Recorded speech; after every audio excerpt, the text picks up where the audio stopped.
far from our goal, and we ought soberly to confront the situation as it now exists. Germany in 1918 had displayed to the world such ruthless force that men might well doubt the possibility of its waning. Yet in Germany, as the Battle of the Marne developed and the news of it reached the people, uneasy voices were heard and would not be stilled. The Cologne Gazette reported, "Reviewing events at home during the 4th year of the war, the inference is obvious that a true offensive spirit is lacking at home. In this connection, there is no more instructive comparison than that of our arch-enemy, Great Britain. For Britain's home front has no loopholes and no weak spots."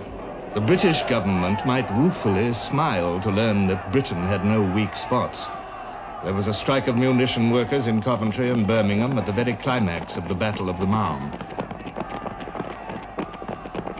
There was a strike of women operating London buses and trams, followed by the threat of another by women workers on the Underground. There was a strike in the Yorkshire coalfields, coinciding with the disclosure of a serious Allied shortage of coal. There were searching queries by an ex-minister, Lord Lansdowne, about the very object of the war itself. There were continuing shipping losses, still in excess of new building. There were food shortages and a frightening influenza epidemic. There was a ferocious agitation against enemy aliens in Britain. A petition with 1.25 million signatures demanded the internment of every alien forthwith. The largest mass meeting in Trafalgar Square since the outbreak of war urged the same thing.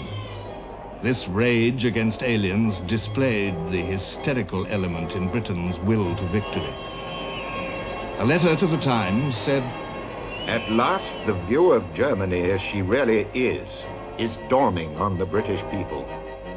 They are beginning to think that with a nation so polluted and polluting, whose ideals are so false, and whose human feeling is so dead, no people acknowledging the morals of Christianity or even of civilization ought, as it values its own soul, to have truck or dealing or even speech. On August the 8th, the London Times reported an article in the Frankfurter Zeitung. There would be little sense in yielding to illusions about what is before us. We shall have to go on fighting during the winter, and doubtless during next summer also. And the troops which are crossing the ocean every day from America must feed the war, like fresh logs thrown upon a dying fire. And this will not make the fighting easy. On this day, August the 8th, fresh logs were indeed thrown on the fire. On July the 17th, the eve of Foch's counterstroke on the Marne, the British Commander-in-Chief, Sir Douglas Haig, had suggested to him a joint French and British attack to relieve the important rail centre of Amiens. This proposal, said Foch, was perfectly in harmony with my way of looking at the matter. On July the 20th, he wrote to Haig, Having reached the point where we now are, it is indispensable to seize the enemy and attack him wherever we can do so to our own advantage. The combined attack should be carried out at once. Haig had been preparing this stroke for over 2 months. He entrusted it to General Rawlinson's 4th Army.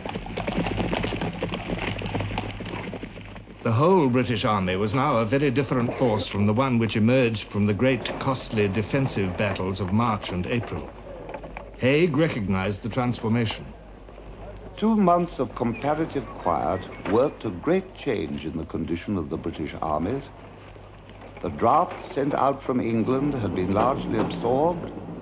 Many of the reinforcements from other fronts had arrived, and the number of our effective infantry divisions had risen from 45 to 52. In artillery, we were stronger than we had ever been. The British Army was ready to take the offensive. By 1918, British war production was truly organized on the scale of these tremendous needs. In March and April, under the German hammer blows, the British Army lost over 1,000 guns and vast quantities of war material. British production was able to replace these losses before the same battles were over. At the end of April, the King addressed a message to the munitions workers. The King has learned from the military authorities that practically all the losses and expenditure of munitions during the battle have already been made good without any undue depletion of normal reserves, out of the resources which have been held in readiness and by the additional effort which had been made. There are now actually more serviceable guns, machine guns and aeroplanes with the British armies in the field than there were on the eve of the German attack. Thus fortified, Haig completed his preparations to counterattack. But, as 1916 and 1917 had shown, something more was needed than filled ranks and vast stocks of war material. Secrecy. By every trick in the book, the British Fourth Army worked to achieve surprise. Every soldier had a notice pasted into his paybook. It said, "Keep your mouth shut. The success of any operation we carry out depends chiefly on surprise. Do not talk. When you know that your unit is making preparations for an attack, don't talk about them to men in other units or to strangers. And keep your mouth shut, especially in public places. Do not be inquisitive about what other units are doing. If you hear or see anything, keep it to yourself. The success of the operations and the lives of your comrades depend on your silence." On July the 28th, Foch placed the First French Army under Haig's command for the forthcoming battle. This was kept secret. Haig wrote to the French commander, to tell him that I would not call at his headquarters until operations had started, in order not to excite suspicion.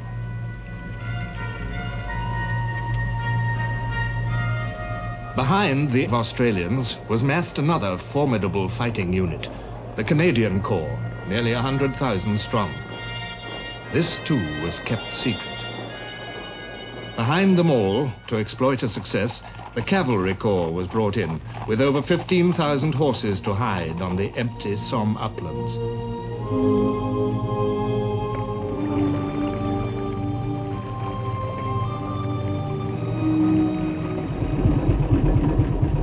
Over 2,000 guns were assembled, also in secrecy.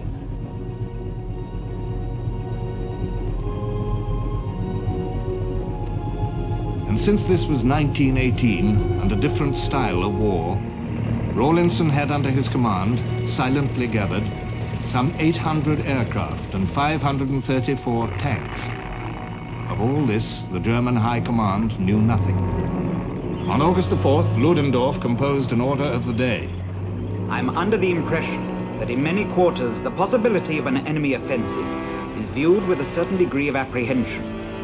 There is nothing to justify this apprehension, provided our troops are vigilant and do their duty. The Battle of Amiens opened at 4:20 a.m. on August the 8th. We are the dead. Short days ago we lived, felt dawn, saw sunset glow, loved and were loved, and now we lie in Flanders fields. Take up our quarrel with the foe. To you from failing hands we throw the torch. Be yours to hold it high. If ye break faith with us who die, we shall not sleep.